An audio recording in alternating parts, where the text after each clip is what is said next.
What's up, everyone? Welcome back to another video.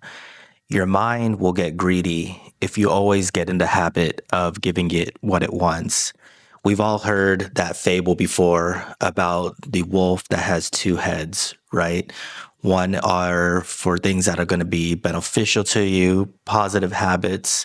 The other one's going to be for things that are negative to you, things that will take your life in the direction you don't want it to go in. And whichever one you're feeding the most is supposed to be the one that's going to grow. And I must be missing something because if it has the same body, it's going to be growing no matter what. But you get the point. And I actually heard this described in a meditative way as well, which is something that I thought was really interesting.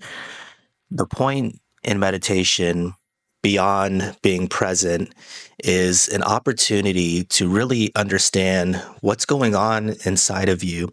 What type of sensations are you feeling? What type of emotions are you feeling? What type of thoughts are being populated by your mind? We're not supposed to be attached to these things. We're supposed to observe with non judgment, but we are aware of them. We just don't grab a hold of them. And as I was reading a description and understanding how we could utilize our mind to help us improve our habits, help us remove the obstacles that are taking us in the wrong direction. I don't want to say good or bad because it's anecdotal. It just depends on where you are in your life and what it is that you're needing. And if we look at everything in a very mindful way, we could start having a better idea of where we could pinpoint the areas that are contributing to destructive habits. But it all is in acute attention to things. And this is what really grabbed me because obviously we think about meditation and mindfulness in terms of the practice itself, but we have to understand that that is the practice arena, so to speak. The game is carrying it into our real life and into our day to day world.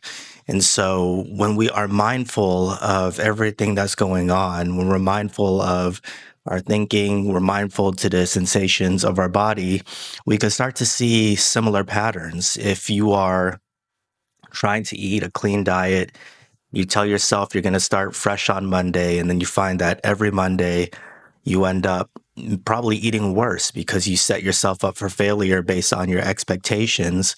There could be a pattern there that you have to be aware of. What type of sensations are you feeling in your body right before your mind starts telling you that you want cookies, pasta, whatever your thing is? What emotions are you feeling right before this happens? If you could start to understand these things more and more and start to understand yourself in this type of way more and more, then you could pinpoint this area that you could try to find a way to avoid it or just try to find a way to understand that this is part of your process. Every time you say you're going to do something, your mind and your body start working against you, and they're constantly giving you these same signals to kind of take you off track because unfortunately it seems that that is what the mind does, right? It finds out exactly what your weaknesses are and it feeds these things to you to see how we're going to react.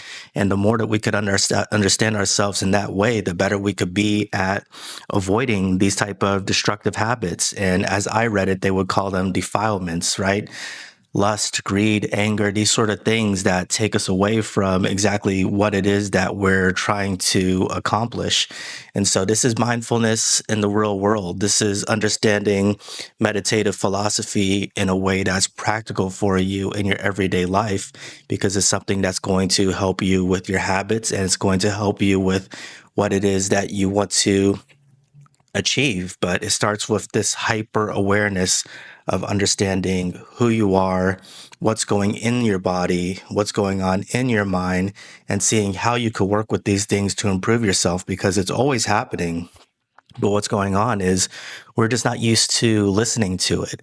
We're numb to it because we're distracted by a million and one different things. We're constantly thinking about stuff that is stressing us out or stuff that we need to do, stuff that we want to do. And our mind is in so many different places that these stimuluses are going on in our body, these emotions, these sensations that are saying, hey, this is happening. We're going to stress you out to the point that you're going to want to start eating. We're going to stress you out where you're going to do something that's destructive to yourself. You're going to do something that's destructive to your family. You've been trying to stay off drugs. You've been clean. And now there's this trigger that's happening that's going to make you want to relapse. And if we could just become hyper aware of all of these sensations, it's not a magic pill, it's not a magic cure, but we're putting ourselves in the best position to understand how we could avoid these same pitfalls. Now we could see that pitfall in the road and say, whoa, there it is. Let me see what I could do to go around it. Let me see what I could do to turn around and go back in the other direction instead of constantly looking up at the sky and walking right into it because we just stopped being aware. We just stopped being focused and vigilant and understanding ourselves in that type of way. So, this is just another definition of mindfulness and one that I could really appreciate. Listen to yourself, feel your breathing, feel your thinking, feel the sensations in your body. And it's no different than the meditation practice itself. We don't have to be overly attached and judgmental about ourselves. We don't have to think that we're bad people because we're feeling emotions around food or we're feeling emotions around all of these other things that could trigger us. We just have to say, well, that's interesting. This sensation is here. I don't know why it's here. Maybe I could understand why it's here. What am I doing potentially that's making this sensation, you know, arise here at this moment? What am I doing that's making this type of thought pattern populate within my mind? What can I do to avoid that? And the more you start working in this way, the more you can start working on yourself to at least alleviate the chances of going down this road over and over and over and over again. It's the reason why the majority of what we do on a day to day basis are just habits and patterns. We don't even think about it. If we've been constantly eating potato chips every day at 2 o'clock, it won't be an accident when your body starts craving potato chips at 2 o'clock the next day. And your body starts sending you the sensations and your mind starts saying, hey, that would be really good. Why did you switch up on us? Why did you go healthy when you know we do chips every day? And start curtailing some of the things that your mind is constantly desiring, because when you could stop feeding into your mind, you could quiet that desire, you can quiet that sensation. Because as I've learned it, as I've read it, and as I believe it to be, the mind is extremely greedy. The more you give it what it wants, the more it's going to want it. If you're constantly giving in to the mind is going to be like that kid, that spoiled kid. It's going to be like, hey, you always hook me up. Don't play me now. We know how this is. I ask, you give. And when you start breaking that pattern, you start disciplining yourself in that type of way and hopefully disciplining your mind in that type of way. Not that the thoughts aren't going to come and go as they usually are, but the expectations aren't going to be there.